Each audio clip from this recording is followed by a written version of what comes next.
성경 말씀 구약 성경 예레미야애가 3장 19절에서 29절까지 말씀입니다. 말씀을 교독하는 형태로 함께 보십니다. 내가 겪은 그 고통, 쓴 쑥과 쓸개즙 같은 그 고난을 잊지 못한다.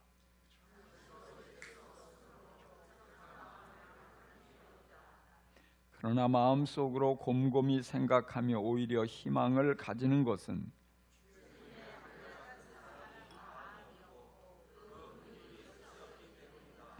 주님의 사랑과 긍휼이 아침마다 새롭고 주님의 신실이 큽니다.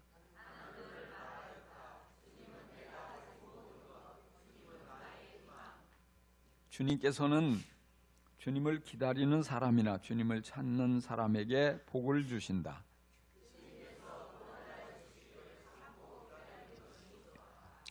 젊은 시절에 이런 멍에를 짊어지는 것이 좋고 다 같이 어쩌면 희망이 있을지도 모르니 겸손하게 사는 것이 좋다. 아멘. 예수를 오래 믿어도 하나님의 속마음을 모르는 사람들이 많습니다. 하나님의 속마음을 모르고 믿으면 힘들어집니다. 하나님을 오해하게 됩니다. 엉뚱하게 하나님 앞에 불평을 많이 하게 됩니다. 하나님의 속마음을 모르면 아무것도 아닌 것을 가지고 공연히 시기하거나 원망하기 쉽습니다. 자신이 지금 얼마나 큰 하나님의 사랑을 받고 있는지를 모르고 불행하게 되는 것입니다. 그러나 하나님의 속마음을 알면, 하나님의 본심을 알면 고난이 와도 하나님의 사랑을 의심하지 않고 흔들리지 않습니다. 하나님의 속마음을 알면 무슨 일을 만나도 불행해지지 않습니다. 행복을 빼앗기지 않게 됩니다. 예레미야 선지자는 그의 조국 유대 나라가 신흥 강국 바벨론에 의해서 멸망당하는 암울한 시대에 살았습니다. 유대 나라는 하나님이 세우시고 하나님이 다스리는 나라입니다. 유대 백성은 하나님이 선택하신 선민입니다. 이렇게 굳게 믿었습니다. 그런데 그 유대 나라가 멸망했습니다. 그리고 백성들은 전쟁터에서 수많은 젊은이들이 목숨을 잃었습니다. 살아남은 수많은 젊은이들이 바벨론의 포로로 굴비처럼 묶여서 끌려갔습니다. 바벨론 군사들은 예루살렘 도성을 불태워버리고 식량과 보물을 몽땅 약탈해 갔습니다. 여인들은 보이는 대로 끌려가 능욕을 당했습니다. 예루살렘 성전도 불에 타버리고 말았습니다. 백성들이 살던 집도 마을도 모두 불타버리고 경작하고 있던 땅과 과수원들, 돌을 던져서 모두 황무지로 만들어버렸습니다. 이제 남아있는 사람들이라고는 노인들하고 병든 사람들, 어린아이들 뿐입니다. 그런데 그들이 무슨 힘으로 무너진 성을 다시 쌓을 수 있겠습니까? 누가 쳐들어오면 어떻게 막아낼 힘이 있겠습니까? 황무지로 변해버린 땅에서 먹을 것조차 수확할 수가 없어서 모두가 점점 굶어 죽어가고 있습니다. 희망이 모두 사라져버린 땅에서 얼마 안 되는 사람들마저 서로 미워하고 서로 갈등하고 하나 되지 못하고 있습니다. 희망이라고는 찾아보기 어렵습니다. 19절 말씀해 보니까 내가 겪은 그 고통, 쓴 쑥과 쓸개즙 같은 그 고난을 잊지 못한다라고 표현하고 있어요. 여러분, 쑥을 씹어 보셨습니까? 쑥 엄청 쓰지요. 쓸개즙을 먹어봤습니까? 쓸개즙 너무나 독해서 먹을 수가 없어요. 그런데 지금 그들이 처한 상황이 쑥을 씹고 쓸개즙을 먹는 것처럼 너무너무 괴롭고 정말 쓰디쓴 그런 상황이라는 사실이에요. 그래서 나오는 이 한숨이고 들리는 이 탄식 소리뿐이에요. 하나님께서 조국을 그리고 그 백성을, 택한 백성을 버리셨다고밖에 생각이 되지 않아요. 이 나라와 이 민족은 이렇게 비참하게 끝나고 마는구나. 하나님을 배반했다고, 하나님의 뜻을 거스르며 살았다고 하나님이 이렇게까지 엄청난 고통을 우리에게 허락하신단 말인가? 하나님께서 우리 조상들에게 약속하셨던 그 말씀들은 모두 어디에 가고 없단 말인가? 사방에서 들리는 것은 하나님을 원망하는 소리뿐이에요. 하나님을 부정하는 소리만 들리고 있습니다. 그런 상황에서 예레미야는 끝까지 하나님을 신뢰하는 끈을 붙잡고 있었습니다. 조국과 동족을 향한 하나님의 약속을 붙잡고 끝까지 씨름하고 있었습니다. 절망적인 상황에서도 신라 같은 희망을 놓지 않고 하나님께 매달려 기도했습니다. 조국과 하나님의 약속을 버리고 살 길을 찾아서 뿔뿔이 흩어지려고 하는 사람들에게 하나님을 신뢰하고 하나님을 기다리자고 하나님의 그 메시지를 전합니다. 오늘 말씀 33절에 보니까 우리를 괴롭히거나 근심하게 하는 것은 그분의 본심이 아니다, 이렇게 외치고 있어요. 지금 비록 우리가 적들에게 짓밟히고 있지만, 수치를 당하고 인권이 유림당하며 억울한 일이 수없이 반복되고 있지만 주님께서 우리를 버린 것이 아니다. 우리를 괴롭히거나 근심하게 하는 것은 하나님의 본심이 아니다.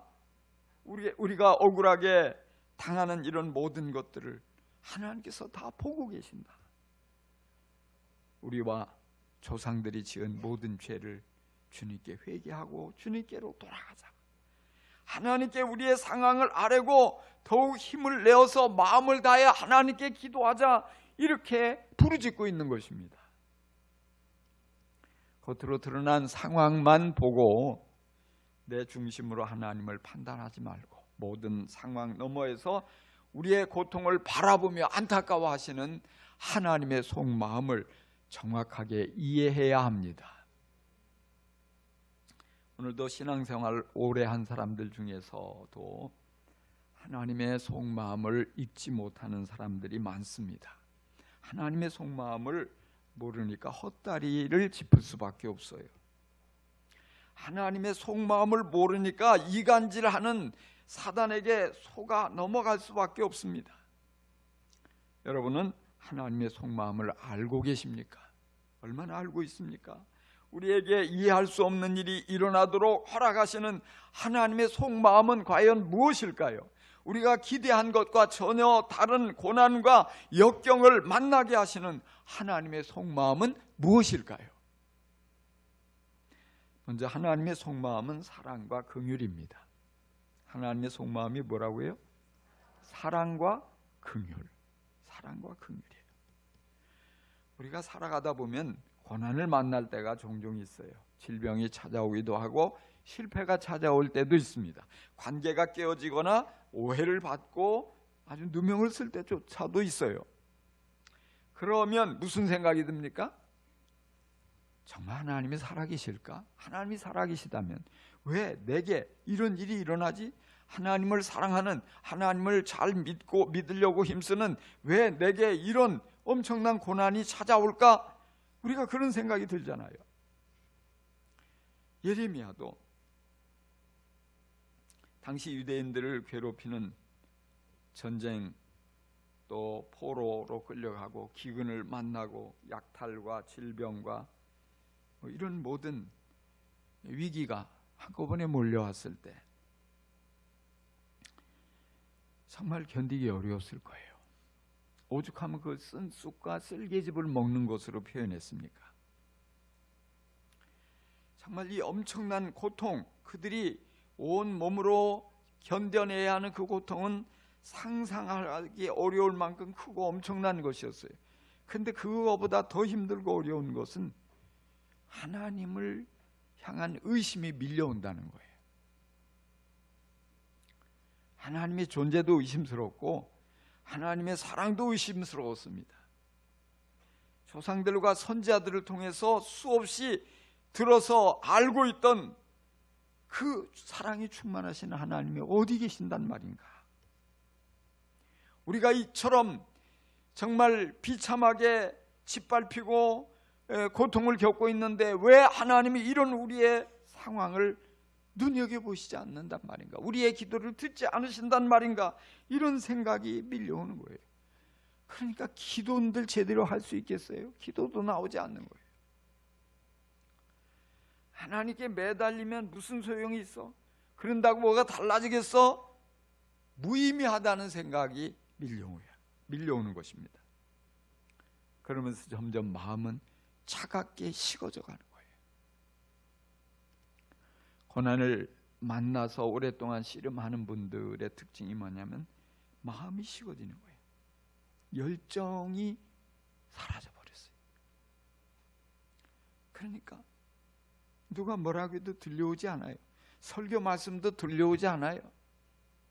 기도하고 싶은 마음도 자꾸 사라져요. 그러니까 더 점점 힘들고 어려운 거예요. 왜? 내 혼자 이 모든 것을 당해내려니까 얼마나 어렵습니까? 바로 이런 때 우리가 몸부림치며 붙잡아야 될 것은 하나님의 사랑과 긍휼이에요. 우리 하나님은 사랑이 한없으시고 긍휼이 무궁하신 분이십니다. 할렐루야.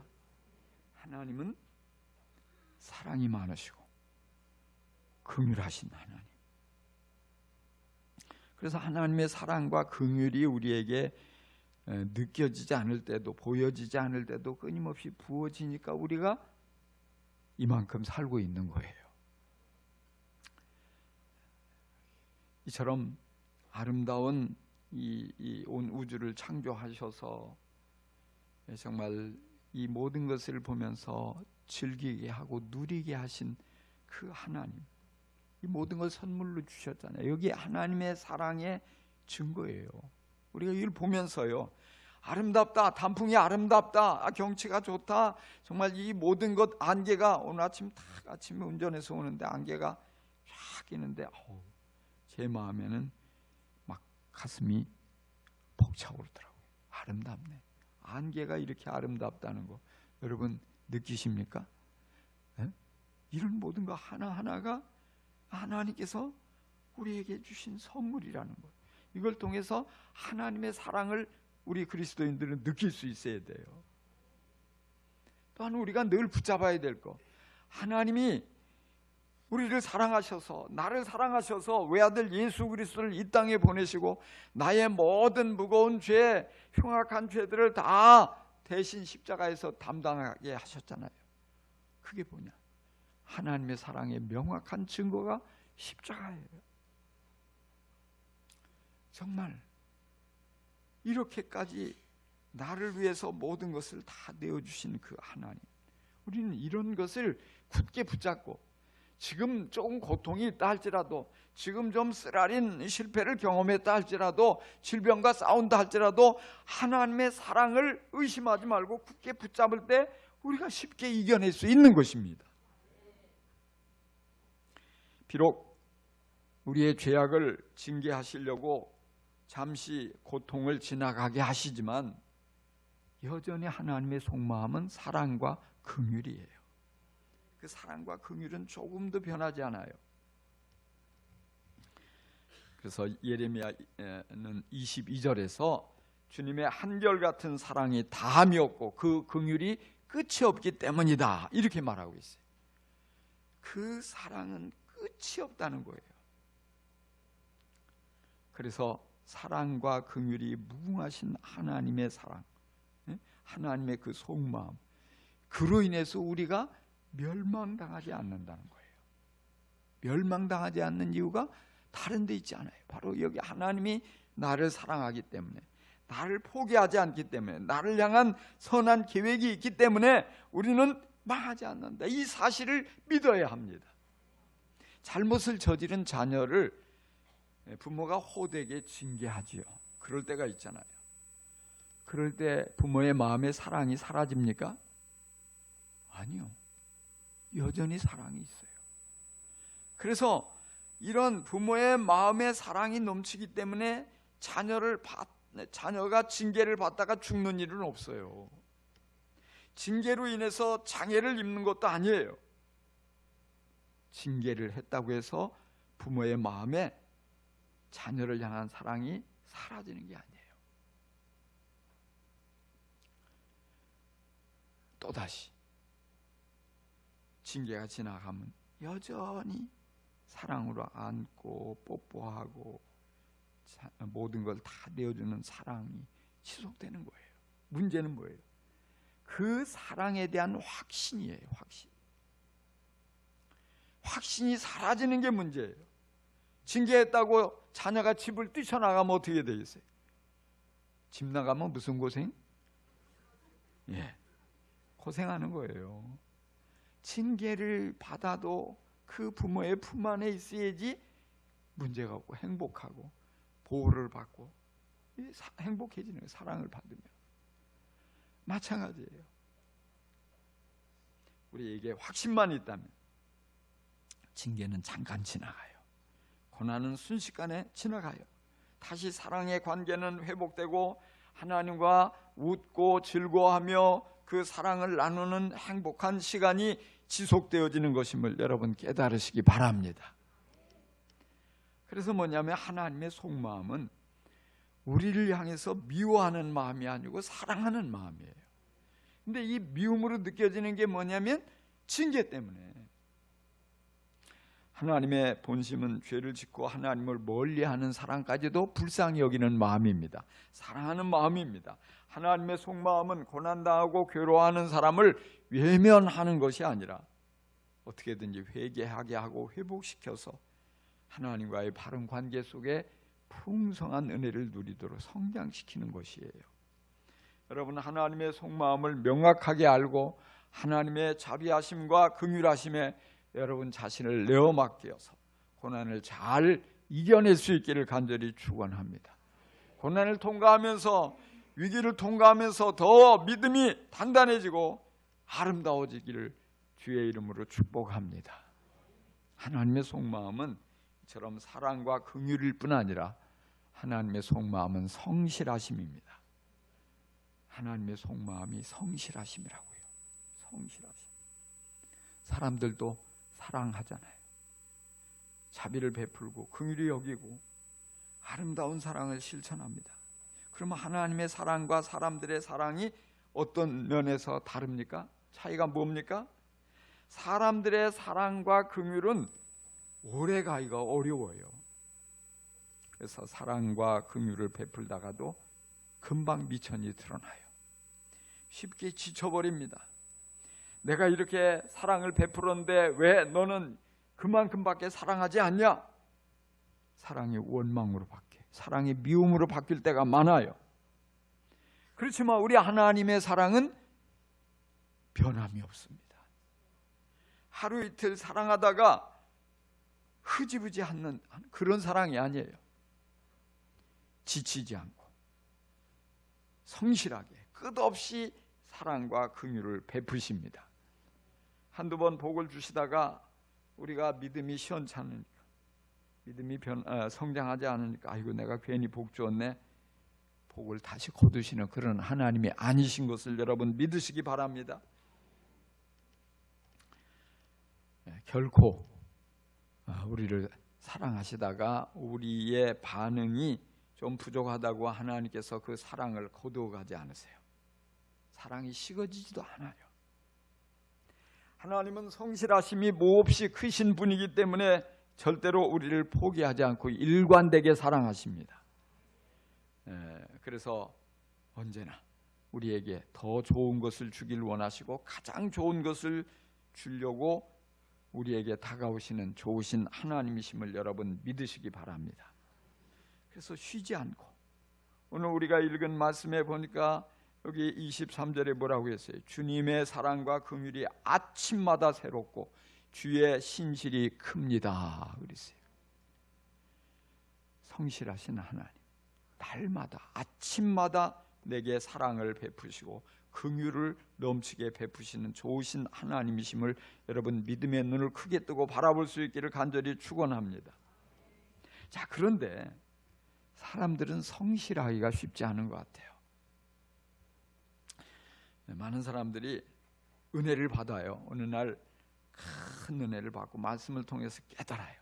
그래서 눈물 콧물 막 흘리면서 회개하고, 하나님 나도 주님을 사랑해요, 주님 사랑해요, 정말 내 목숨 다해서 주님을 사랑합니다 막 고백한다고요. 믿음이 충만해져서 열심히 기도도 하고 뜨겁게 찬양도 하고 예배를 잘 드려요. 중요한 일에 헌신하고 선교도 하고 전도도 하고 막 헌금도 열심히 하고 이웃을 돌아보는 일에도 열심히 해요. 그렇지만 그걸 평생토록 일관되게 꾸준히 성실하게 그렇게 사랑하는 분은, 헌신하는 분은 드물어요. 대부분 뜨거웠는데, 한때는 굉장히 뜨거웠는데 이게 한순간 또 식어져요. 냄비처럼 말이죠. 뜨거운 냄비가 순식간에 식어버리는 것처럼 식어져서 그렇게 주를 위해서 정말 주님을 사랑하며 주님께 기쁨이 되겠다고 헌신했는데 어느 순간에 마음이 식어져가지고 내가 언제 그랬느냐는 듯이 세상으로 돌아가는 사람들도 많아요. 마지못해서 의무감에 억지로 예배드리고 이런 분들도 적지 않단 말이에요. 그러면서 문제는 뭐냐면 자꾸 사람들이 하나님도 나 같을 거야 이렇게 생각하는 거예요. 내가 이러니까 하나님도 나처럼 그러시겠지 이렇게 생각한다고요. 그래서 하나님이 이제는 나를 사랑하시지 않을 거야 이렇게 생각해요. 왜? 자기가 성실하지 못하니까. 그래서 이제는 하나님이 내게 더 이상 복을 주시지 않고 복 대신 화를 내리시나 보다 이렇게 생각해요. 뭐 살아가다가 조금만 어려운 일 만날 수도 있잖아요. 질병을 만날 때도 있고 실패를 경험할 때도 있고 그러면 하나님이 나를 버리셨어, 나를 이제는 사랑하지 않으시고 미워하셔, 나에게 벌 주셔 이렇게 생각한다고요. 그게 벌이 아니고 잠시 잠깐 깨닫도록 징계인데, 벌과 징계는 달라요. 저주가 아니란 말이에요. 근데 하나님께서 나를 조금 더 사랑하시지 않고 미워하신다고 오해하는 거예요. 이렇게 의심하면 무슨 문제가 생겨요? 믿음에 금이 가는 거예요. 믿음이 쫙 갈라져요. 금이 가요. 그러니까 자꾸만 마귀에게 속는 거예요. 여러분 기억하시기 바랍니다. 하나님의 사랑은 변치 않습니다. 하나님은 날마다 하루도 빠짐없이 신실하게 우리를 사랑하시고 그 사랑을 가지고 우리에게 찾아오십니다. 여러분 눈을 뜰 때마다 하나님이 나를 사랑하셔서 나를 사랑으로 안으시는구나, 나를 찾아오시는구나, 오늘 어떤 좋은 일이 내 삶 속에 하나님의 복 주신 가운데 일어날까 이렇게 기대하는 마음으로 눈을 뜰 수 있기를 간절히 축원합니다. 그래서 하나님께서 하신 약속, 이걸 기분에 따라, 감정에 따라, 상황에 따라 변하시는 분이 아니에요. 하나님의 약속은 유효해요. 내가 잘못을 범했을 때에도 유효해요. 그래서 우리는 하나님을 믿을 수가 있는 거예요. 믿으신 분이다 이 말은 믿을 수 있는 분이다. 왜? 사람 같으면 믿을 수가 없잖아요. 나도 믿을 수가 없는데, 그러나 하나님은 믿을 수가 있어요. 왜? 성실하시기 때문에. 그 사랑이 변하지 않기 때문에. 우리가 범죄하여 우리를 징계하실 때조차도 하나님의 사랑과 긍휼은 조금도 약화되지 않아요. 줄어들지 않습니다. 취소되지 않아요. 그러니까 우리가 고난을 만나서 괴로운 가운데 있을 때도 하나님 나를 사랑하신다, 나를 불쌍히 여기신다, 나를 향한 약속이 그대로 이루어진다. 여러분 이런 믿음을 가질 수 있기를 간절히 축원합니다. 그래서 하나님의 사랑과 긍휼하심은 무궁해요. 무궁해요. 유대 백성들이 엄청난 일을 만났잖아요. 그렇다고 하나님과의 관계가 끊어진 게 아니에요. 하나님이 선택한 민족, 이 모든 것이 완전히 취소된 게 아니란 말이에요. 그런 상황에서도 하나님이 여전히 그들을 회복시킬 계획을 가지고 계시는 거예요. 그래서 선지자를 통해서 말씀하시는 거예요. 다시 포로로 끌려갔지만 돌아오게 하시고, 그 나라가 완전히 망해하고 무너졌지만 다시 그 나라를 재건하게 하시고, 그들을 통해서 주어진 약속을 그대로 하나님은 가지고 가서 그들을 통해서 메시아를 이 땅에 보내시는 이런 좋으신 하나님, 사랑이 풍성하신 놀라우신 이 하나님이심을 우리는 믿음의 눈을 크게 뜨고 바라봐야 할 줄 믿습니다. 그렇지만 그 당시에 유대인들은 끝났다고 생각한 사람들이 대부분이에요. 하나님의 사랑이 끝났다고 생각했어요. 이제는 우리가 버림을 당했다고 모두가 그렇게 생각하는 거예요. 그래서 살기를 찾아 저 이집트로 내려가, 살기를 찾아 주위 나라로 흩어지고. 하나님의 마음은 그게 아니에요.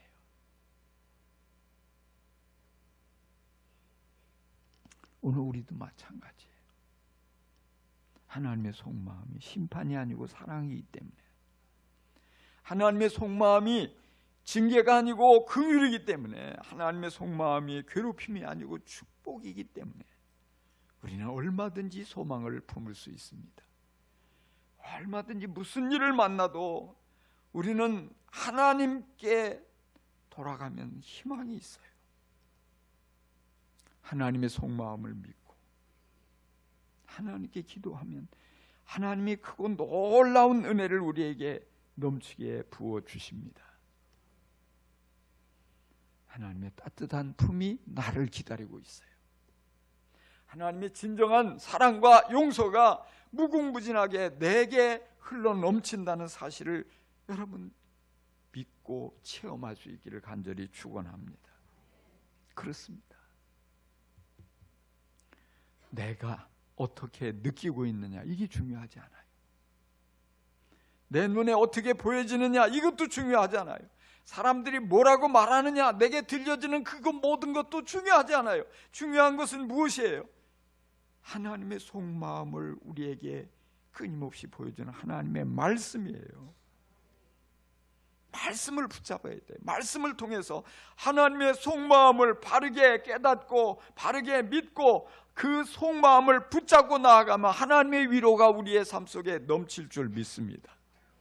어떤 크고 엄청난 위기를 만나도 능히 헤쳐갈 능력을 하나님께 공급받습니다. 어떤 근심된 일을 만난다 할지라도 하나님의 사랑을 힘입어서 성실하신 하나님의 놀라우신 은혜가 우리의 삶 속에 넘침으로 우리의 삶은 다시금 일어날 수 있는 것입니다. 여러분, 하나님의 속마음을 믿음의 눈을 크게 뜨고 바라볼 수 있기를 간절히 축원합니다. 그 속마음을 굳게 붙잡고 어떤 어려운 일도 쉽게 헤쳐나가고 하나님과 함께 헤쳐나가고 하나님을 향한 믿음을 통해서 능히 감당해내고 더 좋아지는 놀라운 성도들이 될 수 있기를 간절히 축원합니다. 축복합니다. 기도하십시다.